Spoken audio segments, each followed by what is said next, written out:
एक छोटे से गांव में रघु नाम का एक व्यक्ति रहा करता था। वह बहुत ही गरीब था और वह किसी तरह अपने परिवार का पेट भरता था। लेकिन कभी कभी फसल खराब होने के कारण वह अपने परिवार के भोजन के लिए भी पैसे नहीं जुटा पाता था, तो वह कर्ज लेकर अपने परिवार का पेट भरता था। ऐसे ही एक दिन रघु अपने खेतों में काम करके घर लौट रहा था। घर लौटकर वह अपनी पत्नी से कहता है, कब तक ऐसे ही कर्ज लेकर हमारा घर चलेगा? लोगों से जो पैसे लिए हैं उनको देना भी तो पड़ेगा। अजी, आप सही कह रहे हैं। ऐसे ही अगर चलता रहा तो हमारे ऊपर भारी कर्ज हो जाएगा। ऐसे ही कुछ दिन बीतने के बाद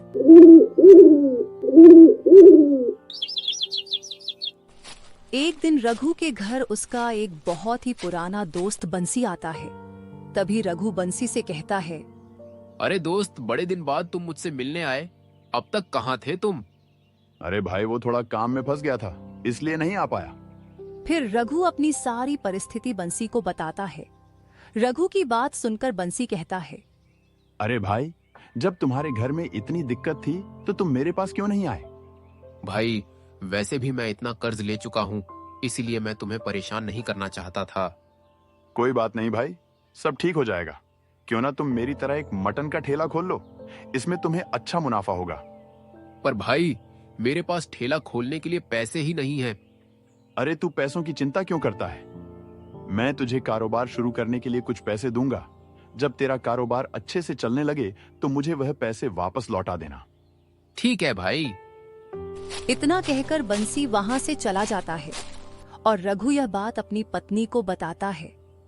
यह सुनकर उसकी पत्नी उससे कहती है, आप चिंता मत करिए, मैंने अपने मायके में बहुत मटन बनाया है।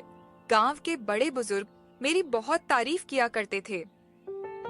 फिर अगले दिन रघु बंसी के घर जाता है और बंसी रघु को मटन का ठेला लगाने के लिए कुछ पैसे देता है। वो पैसे लेकर बाजार जाता है और 20 किलो मटन खरीदकर अपने घर ले आता है। फिर उसकी पत्नी मटन बनाने लगती है और अपने पति से कहती है, अजी, जब तक यह मटन पक रहा है आप जाकर मटन लगाने के लिए ठेला ले आइए। फिर रघु जाकर ठेला ले आता है और अपना मटन ठेले पर सजाता है।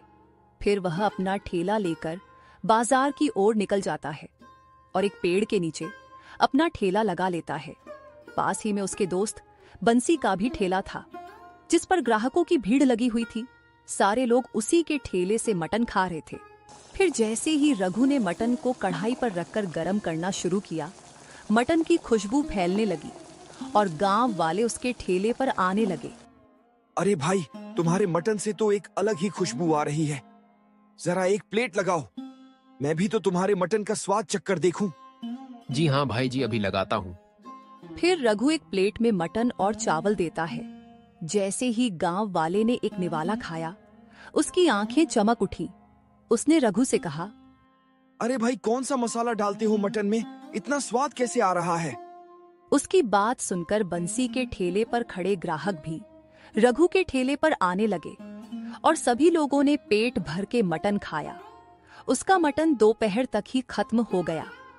फिर वह अपना ठेला लेकर घर गया और अपनी पत्नी से कहा, वाह भाग्यवान, तुमने तो गजब कर दिया।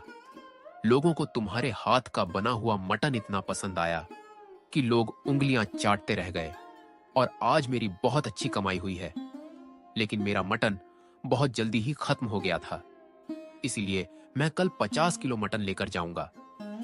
फिर अगले दिन भी रघु बाजार जाता है और वहां से 50 किलो मटन और चावल तथा मटन बनाने की सामग्री को लेकर अपने घर आता है। फिर उसकी पत्नी मटन बनाने लगती है। मटन बनने के बाद रघु अपना ठेला सजाता है। ठेला लेकर वह बाजार की ओर निकल पड़ता है और उसी पेड़ के नीचे अपना ठेला लगा लेता है। जैसे ही रघु ने मटन को कढ़ाई में धीमी आंच पर पकाना शुरू किया, वैसे ही मटन की खुशबू उस इलाके में फैल गई। तभी गांव के 2 व्यक्ति रघु के ठेले पर आते हैं और रघु से कहते हैं, अरे भाई, हम दोनों के लिए एक एक प्लेट मटन लगाओ तो जरा हम भी तो खाकर देखें। खुशबू तो बड़ी अच्छी आ रही है। फिर रघु ने उन दोनों के लिए एक एक प्लेट मटन और चावल लगा दिए। जैसे ही गांव वाले ने मटन खाया, वह चिल्लाकर बोला, वाह वाह वाह, क्या ही मटन बनाया है भाई। ऐसा मटन तो मैंने अपनी पूरी जिंदगी में नहीं खाया।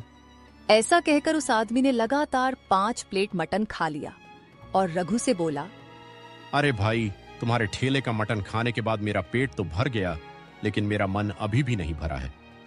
चलो भाई, तुम 10 प्लेट मटन पैक कर दो, मैं अपने घर वालों को भी ये स्वादिष्ट मटन खिलाऊंगा। फिर रघु उस गांव वाले के लिए 10 प्लेट मटन पैक करके उसे दे देता है। देखते ही देखते उसका सारा मटन बिक जाता है। ऐसे ही रघु रोज 50 किलो मटन लेकर आता और उसका मटन शाम होने से पहले ही बिक जाता। धीरे धीरे रघु ने अपने सर से सारा कर्जा उतार दिया और अपना एक बहुत बड़ा घर बनवा लिया। और दूसरी तरफ बंसी भी अपना ठेला लगाता था, लेकिन उसकी कमाई बिल्कुल नहीं होती थी। सारे ग्राहक रघु के ठेले पर ही जाते थे, क्योंकि उन्हें वहां पर ज्यादा स्वादिष्ट मटन मिलता था। ऐसे ही एक दिन बंसी अपने मन में सोचता है, अरे मेरा मटन तो रोज रोज खराब हो जाता है, कोई आता ही नहीं है मटन खाने। मैं कब तक ऐसे ही बिना किसी कमाई के ठेला लगाता रहूंगा? क्यों ना मैं रघु के मटन में मिलावट कर दूं, जिससे सारे ग्राहक मेरे ही ठेले पर आकर मटन खाएंगे। अगले दिन सुबह सुबह बंसी रघु के घर जाता है। बंसी को देखकर रघु बोलता है, अरे भाई, तुमने मेरी बहुत मदद की है। अगर तुम ना होते तो मैं तो बर्बाद हो जाता। तुम मेरे सच्चे दोस्त हो। यह कहकर रघु और उसकी पत्नी ठेला सजाने के लिए जैसे ही घर से बाहर जाते हैं, वैसे ही बंसी उनकी रसोई में जाकर मटन में मिलावट कर देता है। मिलावट करके वह घर से बाहर आता है और रघु से कहता है, ठीक है रघु भाई, अब मैं चलता हूँ, मुझे भी अपना मटन का ठेला लगाना है। यह कहकर बंसी अपने घर चला जाता है और मटन का ठेला लेकर बाजार पहुंच जाता है। दूसरी ओर रघु भी अपना मटन का ठेला लेकर बाजार की ओर निकल जाता है और बाजार पहुंचने के बाद जैसे ही रघु मटन को पकाने के लिए कढ़ाई पर रखता है, वैसे ही उसके पास बहुत सारे लोग उसके ठेले पर आ जाते हैं। उन्हीं में से एक व्यक्ति रघु से कहता है, चलो भाई, हम सब के लिए एक एक प्लेट मटन लगाओ। बहुत जोर की भूख लगी है, हम सब तुम्हारा ही इंतजार कर रहे थे। फिर रघु उन सब के लिए एक एक प्लेट मटन और चावल लगा देता है। पर जैसे ही वह लोग मटन छकते हैं, उन्हें मटन पसंद नहीं आता है। तभी एक आदमी रघु से कहता है, अरे भाई, आज तुम कैसा मटन लेकर आए हो? इसमें तो स्वाद ही नहीं है, बहुत ही बेकार लग रहा है। इतना कहकर सभी लोग बिना पैसे दिए ही अपनी अपनी प्लेट वहीं पर छोड़कर वहां से चले जाते हैं और बंसी से कहते हैं, चलो भाई, तुम हमारे लिए एक एक प्लेट मटन लगा दो।